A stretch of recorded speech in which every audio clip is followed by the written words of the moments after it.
Hello दोस्तों, कैसे हैं आप सभी लोग। उम्मीद करते हैं आप सभी अच्छे होंगे। आई एम श्योर आपको पता ही होगा कि कुछ दिनों पहले नागालैंड में 15 सिविलियंस यानी आम नागरिकों की मौत हो गई है। और ये बताया जा रहा है कि आर्मी ने गलती से यहाँ पर सिविलियंस को मारा है, लेकिन जिस राज्यों में यानी armed force special power act लगा होता है वहाँ पर कोई गलती हो जाती है तो आमतौर पर आर्मी एक्सेप्ट नहीं करती है।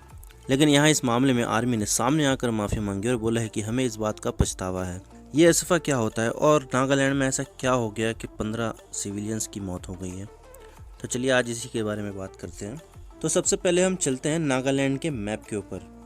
तो आप यहाँ पर देख सकते हो कि ये नागालैंड है और नागालैंड 3 राज्यों से घिरा हुआ है। एक है अरुणाचल प्रदेश, दूसरा है असम, तीसरा है मणिपुर। लेकिन यहाँ पर नागालैंड की सीमा म्यांमार से भी मिलती है।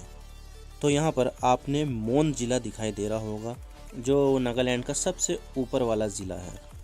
तो ये अनफॉर्चुनेट इंसिडेंट मोन ज़िले में हुआ है और इस ज़िले की सीमा म्यांमार से मिलती है और सीमाई क्षेत्र के आसपास कई सारे आतंकवादी संगठन काम करते हैं और इन क्षेत्रों में एक तरह का इंसर्जेंसी का माहौल है और इन्हीं इंसर्जेंसी के कारण यहाँ पर असफा लगा हुआ है, जहाँ पर आर्मी को स्पेशल पावर दे दी जाती है और आर्मी बिना किसी वारंट के अरेस्ट कर सकती है और गोली चला सकती है और कहीं भी घुस सकती है। तो यहाँ पर आर्मी को कुछ इम्प्यूनिटी मिल जाती है। लेकिन अगर कोई ह्यूमन राइट अब्यूज़ सामने आता है तो वहाँ पर एक्शन भी लिया जा सकता है और ये कई राज्यों में है, जैसे असम, मणिपुर, जम्मू कश्मीर, अरुणाचल के कुछ हिस्से और नागालैंड में।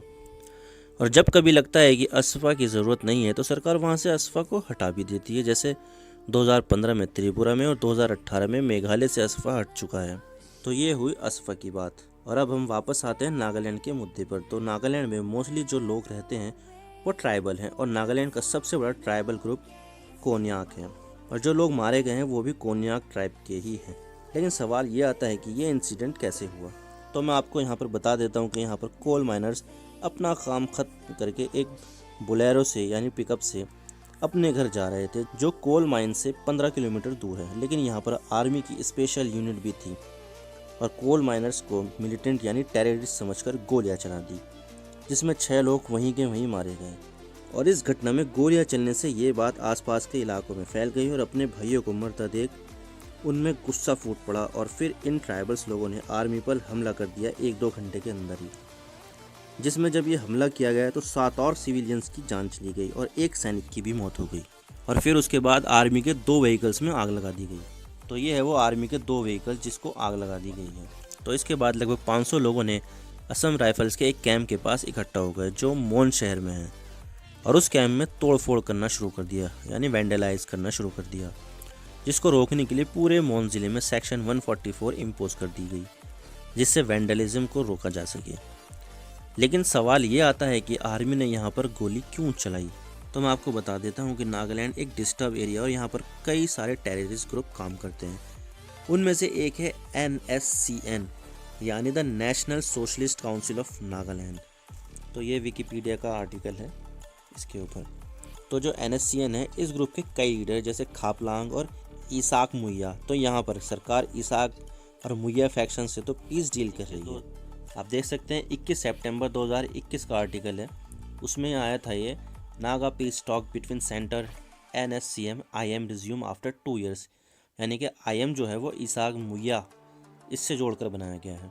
लेकिन यहाँ पर NSCN का जो खापलॉन्ग फैक्शन है वो यहाँ पर वायलेंस कर रहा है और सरकार ने यहाँ पर NSCN खापलॉन्ग को टेररिस्ट आउटफिट डिक्लेयर कर रखा है। इसमें भी लिखा हुआ है इन 2015 in response to an attack on an army convoy in Manipur, India designated the NSCN-K as a terrorist organization under the Unlawful Activities Prevention Act. India's Ministry of Home Affairs labeled NSCN a major insurgent group. तो यहाँ पर जो NSCN का जो खापलॉन्ग faction है उसको terrorist organisation सरकार ने घोषित कर रखा है। तो ये एक टेररिस्ट ऑर्गेनाइजेशन है।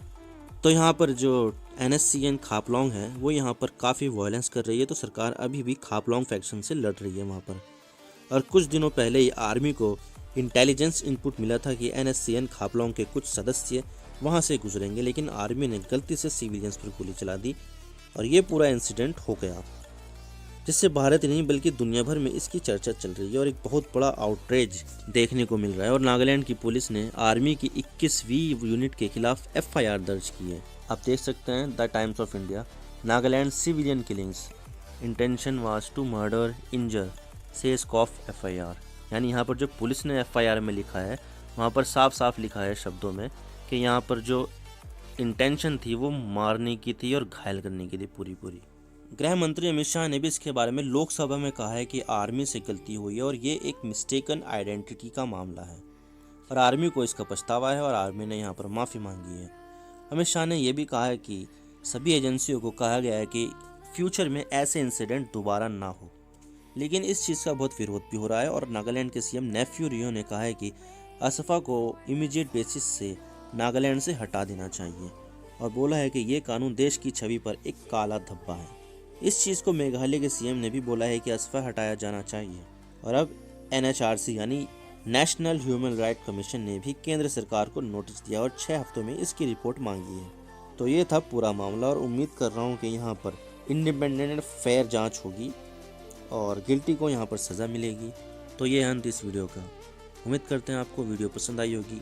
वीडियो को लाइक कीजिए, शेयर कीजिए, चैनल पर अगर नए हो तो चैनल को ज़रूर सब्सक्राइब कीजिए और बेल आइकन को ज़रूर दबा दीजिए। मैं आपसे मिलता हूँ नेक्स्ट वीडियो में। Thank you for watching. I really appreciate your precious time. God bless you all. Now, signing off.